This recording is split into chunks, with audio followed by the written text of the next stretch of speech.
वर्ध्याच्या वायगाव निपाणी इथल्या अद्ययावत प्राथमिक आरोग्य केंद्रातच पाण्याचं दुर्भिक्ष्य आहे। केंद्रामध्ये पाणी नसल्यामुळे रुग्णांवरती घरून पाणी आणण्याची वेळ आली आहे, तर कर्मचारी सुद्धा घरातूनच पाणी आणतायत।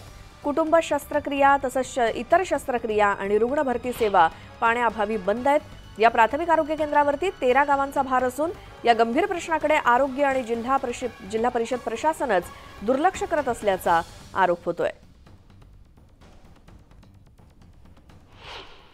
आम्हाला स्वतः बॉटल घेऊन यावं लागते की बॉटल नसली अन्यथा कोणी इथे बसलं त्याला पाणी सुद्धा मिळत नाही। इथे म्हणजे एवढा मोठा दवाखाना असल्यामुळे सरकारी पण तिथं पाण्याची उपलब्धता नाही आहे। ती जी आपली जीवनावश्यक गरज आहे तीच उपलब्ध नाही आहे। त्या ठिकाणी ऑपरेशन थिएटर सुद्धा आपण चांगल्या रीतीचं बांधलेलं आहे, परंतु म्हणजे शस्त्रक्रिया करण्यासाठी किंवा इतर कुठल्याही बाबी राबविण्यासाठी इथे पाणी नाही। इथे जर रात्रीच्या वेळेस जर कर्मचाऱ्यांना राहायचं काम पडलं तर त्यांना वापरण्यासाठी सुद्धा पाणी नाही आणि त्याच्यामुळे आपण म्हणजे सेवा पूर्णपणे देऊ शकत नाही आहोत।